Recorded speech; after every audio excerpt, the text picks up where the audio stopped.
আলহামদুলিল্লাহ ওয়াসসালাতু ওয়াসসালামু আলা রাসূলিল্লাহ আম্মা বাদ। দিনের উপর চলা কিংবা দিন পালন নিয়ে কখনো হীনমন্যতায় ভোগা উচিত নয়। দ্বিধা দ্বন্দ্ব কিংবা সংকুচতা রাখা ঠিক নয়, বরং গর্ব ও গৌরবের সাথে ভালোবাসা ও আন্তরিকতার সাথে দিনের বিধানগুলো পালন করাই একজন মুমিনের পরিচয়। সাহাবায়ে কেরাম রিদওয়ানুল্লাহি তাআলা আলাইহিম আজমাইন দিন পালন করতেন অত্যন্ত গর্ব এবং গৌরবের সাথে।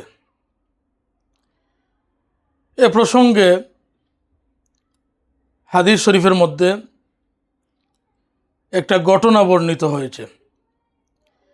একবার মুশরিকরা হযরত সালমান ফারসি রাদিয়াল্লাহু তাআলা আনহুকে ব্যঙ্গ করে বলল, লাকাদ আল্লামাকুম নাবিয়্যুকুম কুল্লা শাই হাত্তাল খিরাআ। তোমাদের নবী তোমাদেরকে সব বিষয়ে শিক্ষা দেন, এমনকি প্রস্রাব পায়খানার নিয়মকানুন সম্পর্কেও। তারা মূলত সালমান ফারসি রাদিয়াল্লাহু তাআলা আনহুকে ব্যঙ্গ করে এই কথা বলেছিল, কিন্তু সালমান ফারসি রাদিয়াল্লাহু তাআলা আনহু এর জবাবে বললেন, আজাল লাকাদ নাহানা সাল্লাল্লাহু আলাইহি ওয়াসাল্লাম আন নাস্তাকবিলাল কিবলাতা বিগাইতিন আও বাউলিন। সালমান ফারসি রাদিয়াল্লাহু তাআলা আনহু তাদের এই ব্যঙ্গর জবাবে তিনি বললেন, অবশ্যই আমাদের রাসূল মুহাম্মদ সাল্লাল্লাহু আলাইহি সাল্লাম আমাদেরকে নিষেধ করেছেন যাতে আমরা কেবলামুখী হয়ে প্রস্রাব পায়খানা না করি।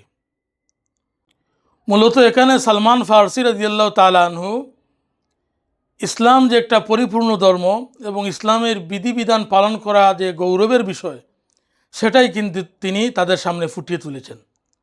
তিনি এখানে কোনো সংকুচতা অনুভব করেননি, কোনো লজ্জা অনুভব করেননি, বরং গর্ব ও গৌরবের সাথে ইসলামের বিধানগুলো তাদের সামনে বর্ণনা করেছেন যে ইসলাম পরিপূর্ণ একটা জীবন ব্যবস্থা।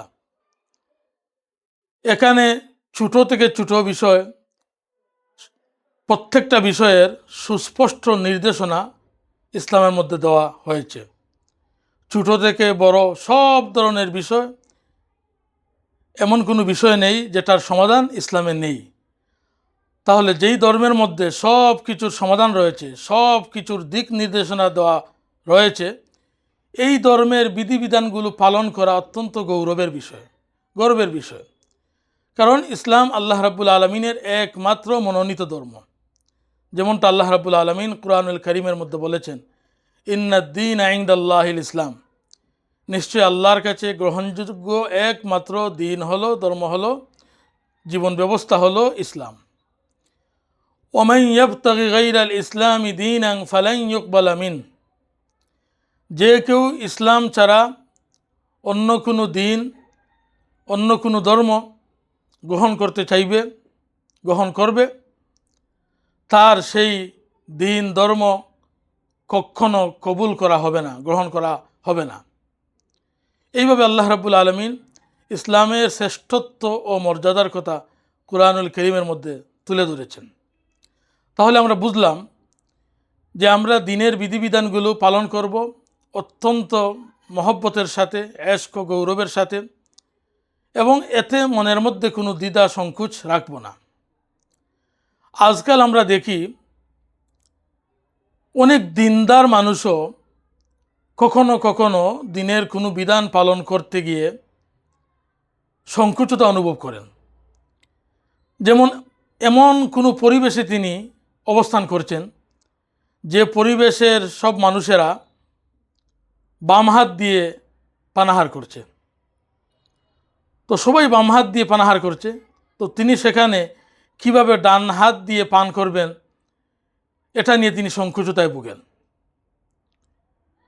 এইভাবে অনেক সময় দেখা যায় যে এমন কোনো পরিবেশে দিনদার মানুষেরা যান, যেখানে সব নারীরা বেপর্দা। তিনি তার আত্মীয়কে নিয়ে গেছেন, অথবা তিনি নিজেও একজন মহিলা, ওই পরিবেশে তিনি হঠাৎ সম্পৃক্ত হয়েছেন। এখন সবাই বেপর্দা, এখন তিনি পর্দা পালন করতে সংকুচিত অনুভব করেন।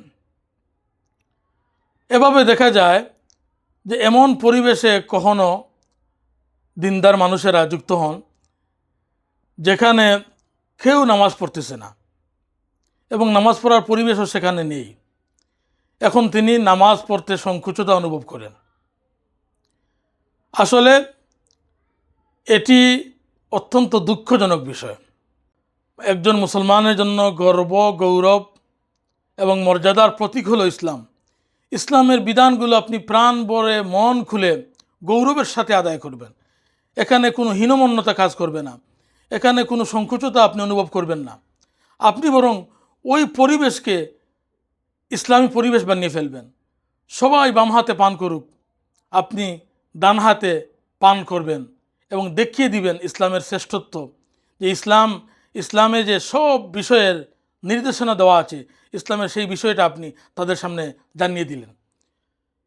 সব নারী বেপর্দা, সেখানে আপনি পর্দা করবেন এবং ওই নারীদেরকে, ওই সমাজের মানুষদেরকে মেসেজ দিবেন যে ইসলামে অবশ্যই নারীদেরকে পর্দা করতে হয়, পর্দা করতে বলা হয়েছে।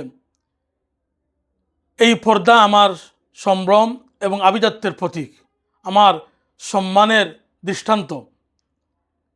তখন আপনি গর্বের সাথে, খুশি মনে ওই পর্দা পালন করবেন এবং ওই সমাজের মানুষগুলোকে ইসলামের পর্দা নিয়ে একটা মেসেজ দিয়ে দিলেন। এইভাবে যে সমাজে আপনি গেলেন, ওখানের কোনো মানুষই নামাজ পড়ে না, নামাজ পড়ছে না, আপনি সেখানে নামাজ পড়বেন এবং তাদেরকে নামাজ সম্পর্কে মেসেজ দিবেন যে একজন মানুষ ঈমান আনার পরে সবচেয়ে গুরুত্বপূর্ণ দায়িত্ব হলো, আল্লাহর পক্ষ থেকে তার উপর অর্পিত দায়িত্ব হলো সে নামাজ পড়বে। নামাজ মুসলমানিত্বের পরিচয়। আপনি নামাজ পড়বেন গৌরবের সাথে, গর্বের সাথে, এবং তাদেরকে নামাজের মেসেজ দিবেন। আমাদেরকে মনে রাখতে হবে, ইসলামের বাইরে গিয়ে আমরা কোনো কিছুতে যদি সম্মান অর্জনের চেষ্টা করি, তাহলে কখনো সম্মান অর্জন করা যাবে না। এ বিষয়ে আমিরুল মুমিনিন উমর রাদিয়াল্লাহু তাআলা আনহুর একটি উক্তি বিশেষভাবে উল্লেখযোগ্য। তিনি বলেছিলেন, ইন্না কুন্না আযাল্লা কওমিন ফাআ'আজ্জানাল্লাহু বিল ইসলাম ফামাহমা নাতলুবুল ইজ্জাতা বিগাইরি মা আ'আজ্জানাল্লাহু বিহি আযাল্লানাল্লাহ। উমর রাদিয়াল্লাহু তাআলা আনহু একটা ঘটনা প্রসঙ্গে আবু উবায়দা ইবনুল জাররাহ রাদিয়াল্লাহু তাআলা আনহু এবং অন্যান্য সাহাবীদের সামনে বলেছিলেন যে আমরা একটা হীন জাতি ছিলাম, একটা লাঞ্ছিত জাতি ছিলাম, আমাদের কোনো মান সম্মান ছিল না পৃথিবীতে। অতঃপর আল্লাহ রাব্বুল আলামিন ইসলামের মাধ্যমে আমাদেরকে সম্মানিত করেছেন। কাজেই দুনিয়ায় যদি কেউ ইসলামের বাইরে গিয়ে অন্য কোনো কিছুর মাধ্যমে সম্মান অর্জন করতে চায়, তাহলে আল্লাহ রাব্বুল আলামিন আবারও তাদেরকে হীন জাতিতে পরিণত করে দিবেন। উমর রাদিয়াল্লাহু তাআলা আনহুর সেই বিখ্যাত কথা, এটা আজকের সমাজের জন্য অত্যন্ত গুরুত্বপূর্ণ একটা মেসেজ।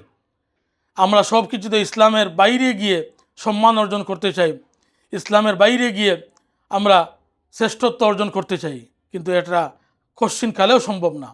বরং একজন মুসলমান যতক্ষণ পর্যন্ত ইসলামের ভিতরে থাকবে ততক্ষণ পর্যন্ত সে সম্মানিত। ইসলামই তার মর্যাদা, সম্মান এবং পরিচয়ের একমাত্র প্রতীক। আসুন আমরা সব জায়গায় প্রকাশ্যে গর্বভরে, গৌরবের সাথে ইসলামের বিধিবিধানগুলো পালন করি, এখানে কোনো সংকুচতা অনুভব না করি। আল্লাহ রাব্বুল আলামিন আমাদেরকে তৌফিক দান করুন।